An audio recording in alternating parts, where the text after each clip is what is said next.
Et ce matin, nous lirons dans l'Évangile selon Luc.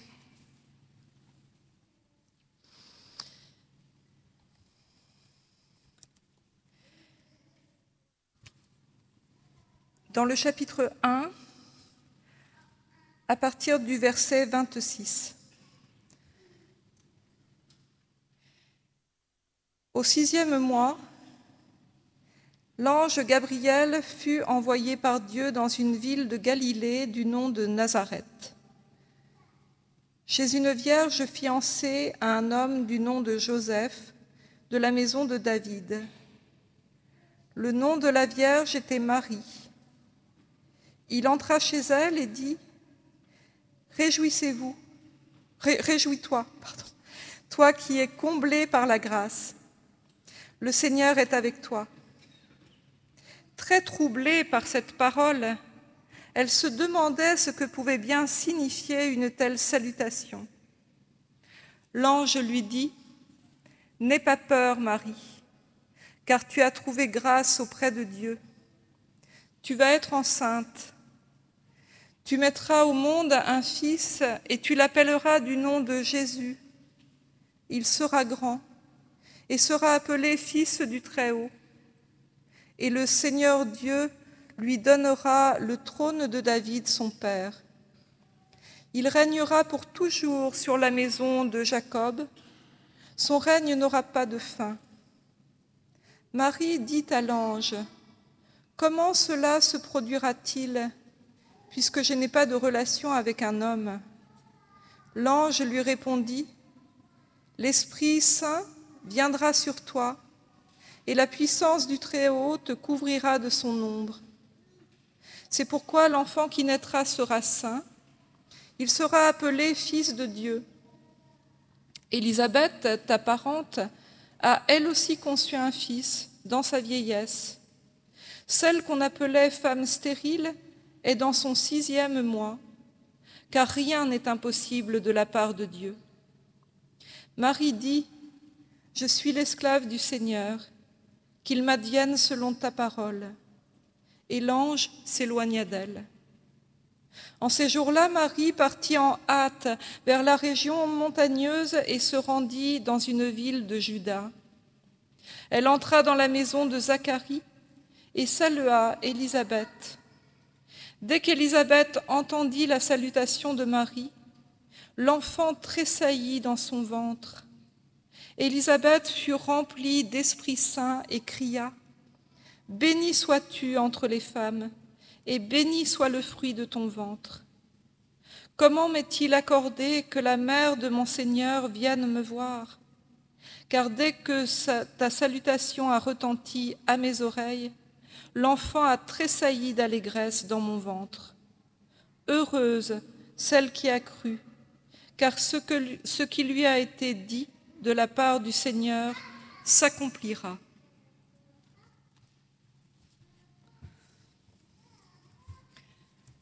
Voilà, je vous invite maintenant à chanter ensemble le psaume, le psaume 91. Non, je me trompe. C'est ça? Oui, le psaume 91, les strophes 1, 4 et 5. Amen.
invite à la prière. Et nous prions avec Nicolas Malebranche. Ô Maître, apprenez-moi à faire oraison. Aidez-moi à faire taire mes sens et mes passions, ou élevez votre voix afin que, malgré le bruit confus qu'ils excitent en moi, j'entende clairement vos réponses. Mon esprit travaille par son attention, mais souvent ses efforts sont inutiles.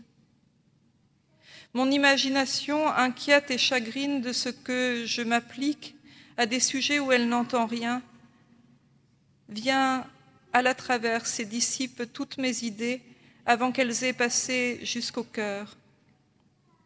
Verbe fait chair, raison des intelligences qui avaient pris un corps afin de rendre la vérité sensible à des hommes charnels. Accommodez-vous à ma faiblesse. Parlez-moi d'abord un langage qui n'effraie point toutes les puissances de mon âme.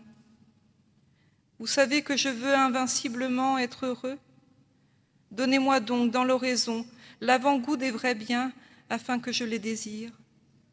Donnez-moi le dégoût des faux biens afin qu'ils me fassent horreur. Soutenez par la douceur de votre grâce l'attention de mon esprit. Amen.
Dans l'évangile de Luc, l'annonciation est faite à Marie, alors que dans Matthieu, c'est à Joseph. On dit d'elle qu'elle est vierge. Et ici, aucune ambiguïté avec les mots. Nous n'allons pas jouer sur les mots. Ce n'est pas le terme de jeune fille qui est employé, mais bien celui de vierge, parthénone. On sait d'elle qu'elle est fiancée à un homme, Joseph, et qu'il est de la maison de David. Gabriel entre chez elle. Terrible image de ce personnage surnaturel qui entre chez une jeune femme que l'on vient de définir par sa virginité. C'est presque un coup de force. Immédiatement, tous les signes de la transgression de l'intime sont là. D'ailleurs, Marie a peur. Et Gabriel, en bon ange qu'il est, rassure Marie. N'aie pas peur, Marie, car tu as trouvé grâce auprès de Dieu. Dans la légende dorée de Jacques de Voragine, il est écrit « C'est le propre des bons anges, selon la glose, de consoler à l'instant, par une bénigne exhortation, ceux qui s'effraient en les voyant. » Il poursuit en décrivant les mauvais anges qui, eux, se font encore plus horribles pour faire encore plus peur à ceux qui s'effraient. En tout cas, Gabriel ici fait le bon ange. Pourtant, la suite n'est pas plus rassurante pour la Vierge qui l'entend. « Tu vas être enceinte. » Littéralement, en grec, ton ventre va devenir une enceinte. Comment la femme vierge ne serait-elle pas effrayée par une telle annonce ? Le récit de cette intrusion dans l'intimité de Marie nous oblige à ne pas minorer sa virginité. En bon rationaliste, nous disons qu'il est impossible qu'une vierge soit enceinte. Même la légende dorée ne suffira pas à contrer cette évidence. Voici ce qu'on peut y lire. Au moment de l'enfantement, Joseph, qui ne doutait pas au reste que Dieu dut naître d'une vierge, appela, selon la coutume de son pays, 2 sages-femmes qui s'appelaient l'une Zébel et l'autre Salomé. Zébel, en examinant Marie avec soin et intention, la trouva vierge. « Une vierge a enfanté !» s'écria-t-elle. Salomé, qui n'en croyait rien, voulut en avoir la preuve, comme Zébel, mais sa main se dessécha aussitôt. Cependant, un ange qui lui apparut lui fit toucher l'enfant, et elle fut guérie tout de suite. En bon lecteur et interprète, il faut bien prendre au sérieux le motif de la virginité tellement mis en avant dans le récit de Luc. Luc n'était pas plus ignare que nous en gynécologie, sans doute. On dit même qu'il était médecin. Il devait bien savoir qu'une vierge n'enfantait pas. Alors pourquoi insister à ce point sur une chose impossible ?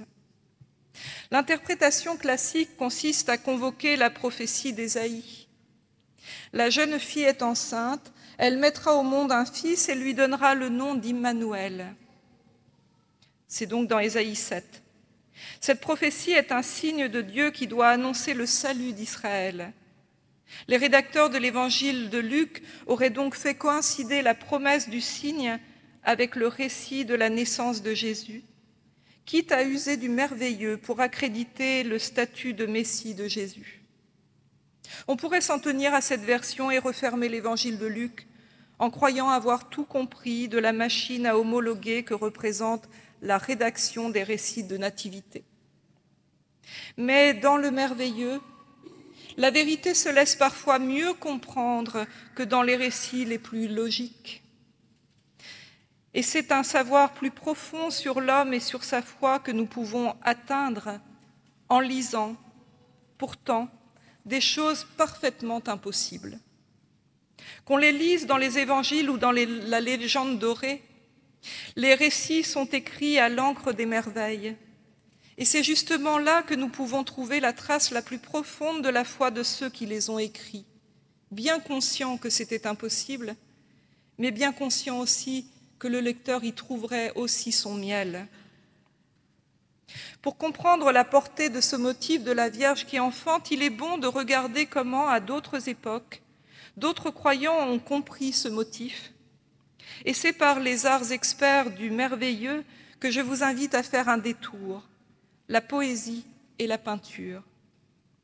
C'est d'abord dans la poésie médiévale qu'apparaît d'une façon originale de parler de Marie comme une vierge qui enfante.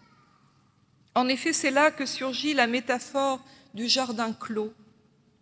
En reprenant le verset biblique du Cantique des Cantiques, « Tu es un jardin clos, ô mariée, ma sœur, ma fontaine, une fontaine close, une source scellée. Tes pousses sont un verger de grenadiers aux fruits exquis. » Voilà dans le chapitre 4 ce qu'il est écrit au Cantique des Cantiques.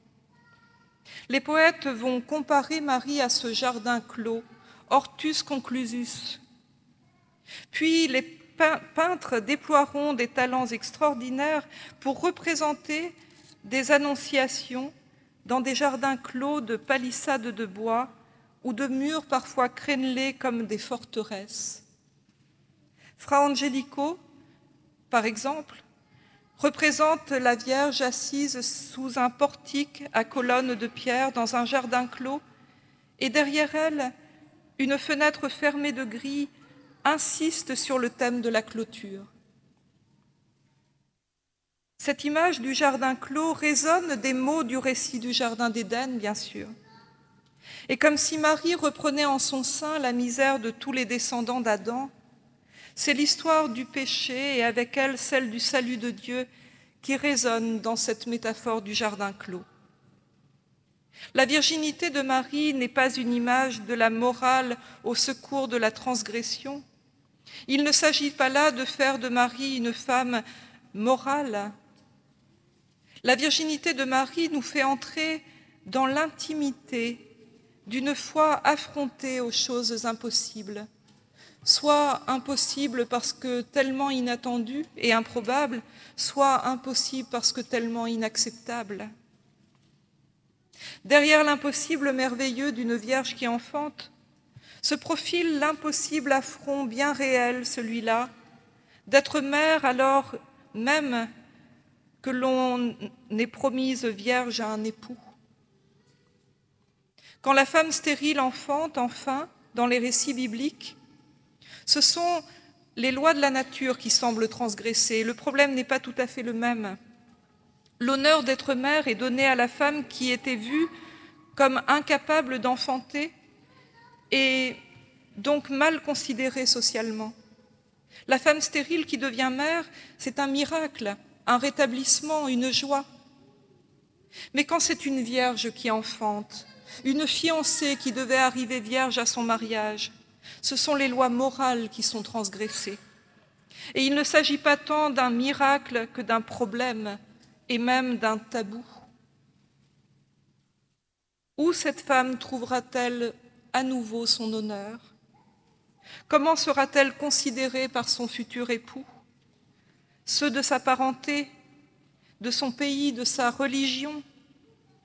Qui croira qu'il s'agit d'un signe de Dieu comme l'annonçait Ésaïe?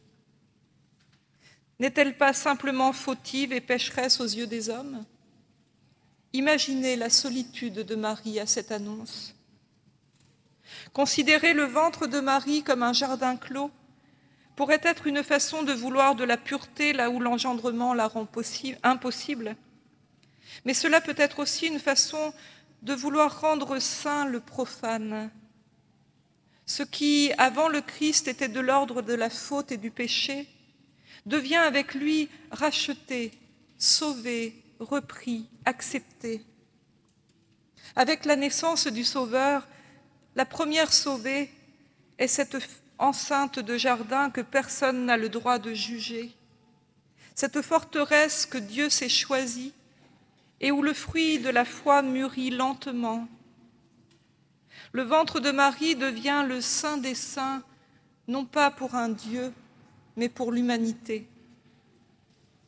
Et si la foi de Marie était précisément ce qui est enfermé dans la clôture de son ventre, et si la foi pouvait sauver la souillure d'être enceinte alors qu'elle devait être vierge, contre toute convention sociale, contre toute attente de sa part, Marie apprend que c'est une bonne nouvelle d'être enceinte alors qu'elle est considérée comme vierge. La malédiction prononcée contre Ève n'est plus. L'engendrement devient promesse, grâce et bénédiction.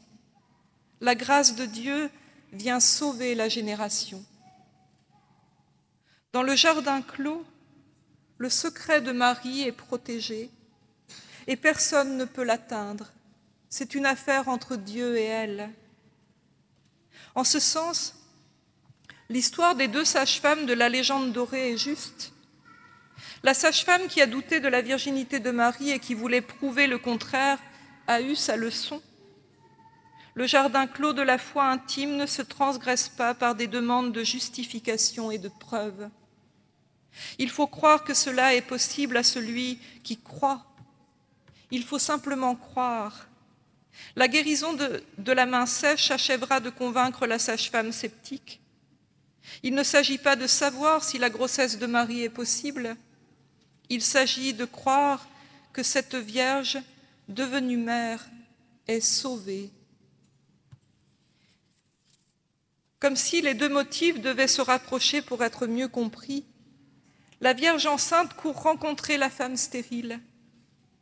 Marie court chez Élisabeth, comme si la nouvelle alliance allait chercher son accomplissement dans le témoignage de l'ancienne alliance. Marie va chez celle qui représente toutes les femmes stériles qui ont pourtant accouché. De Sarah à Élisabeth en passant par Rachel, Marie entre chez Zacharie, dont le nom veut dire « Dieu s'est souvenu », et fait mémoire du serment entre un peuple qui a besoin de libération et son Dieu libérateur. Élisabeth est le prénom d'une femme de la Bible que l'on trouve dans le Premier Testament. La femme d'Aaron s'appelle Élisabeth. Élisabeth veut dire « Dieu est mon serment ». Elle représente une nouvelle ère pour le service de Dieu, car elle mettra au monde un prophète, trahira pas le Dieu qu'il sert. Les fils de la première Élisabeth s'étaient mal comportés dans leur manière de servir Dieu.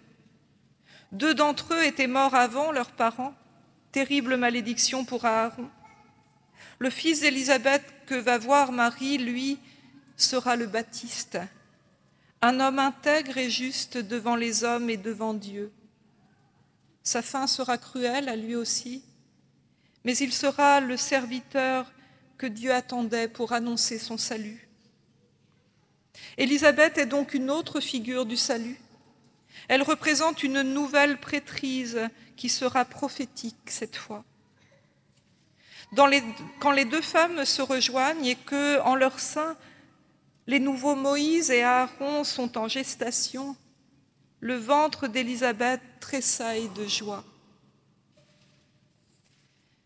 Jean Chrysostome écrit « Jésus-Christ fit saluer Élisabeth par Marie, afin que sa parole sortie du sein de sa mère, séjour du Seigneur, et reçue par l'ouïe d'Élisabeth, descendit jusqu'à Jean, qui, ainsi, serait sacré prophète. » Il y a donc un message qui traverse le corps d'Élisabeth grâce à Marie qui vient la saluer. Et ce message va arriver jusqu'à Jean le Baptiste. Prophète avant sa naissance, Jean le Baptiste est en communication avec son Sauveur avant même de voir le jour. Au travers de la palissade de leurs jardins clos respectifs, les 2 fœtus se reconnaissent l'un l'autre, comme dans une prophétie intra-utérine, comme si le monde nouveau était en gestation et que ces 2 petits d'hommes l'annonçaient en bougeant dans le ventre de leur mère. Avant même d'exister pour le monde, ils existent comme monde, un monde nouveau, où la mort est dépassée, où la naissance même est dépassée par le temps prophétique, car ils existent avant leur existence pratiquement. Par l'annonce du salut, le temps tout à coup est immense, éternel. Ils sont plus grands qu'eux-mêmes, ils existent avant eux-mêmes, préfigurant ainsi qu'ils existeront aussi après leur mort, et qu'aucun tombeau ne pourra les enfermer dans la clôture de la mort.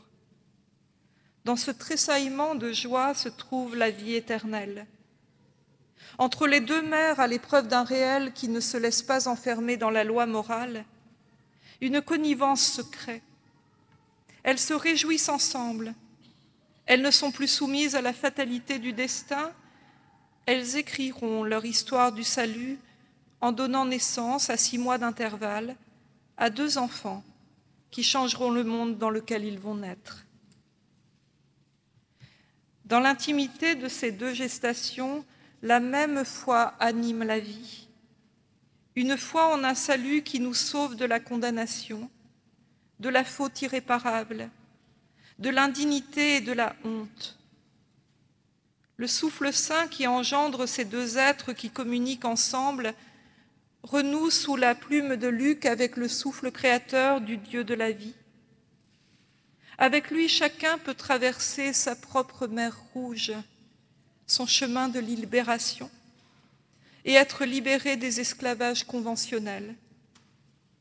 Avec ce Dieu de la vie, chacun peut donner une signification au réel qui met sa vie à l'épreuve, en faire un signe de salut de Dieu, le raconter comme une bénédiction, même si les autres se moquent de lui ou le condamnent.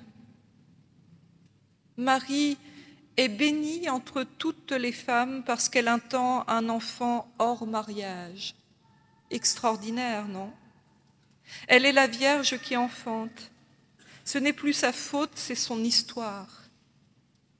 Et Élisabeth est dans la joie profonde d'une femme qui enfante après avoir vécu dans la honte que son époque faisait peser sur les femmes stériles. Elle n'est plus la vieille femme dont la maternité fait rire.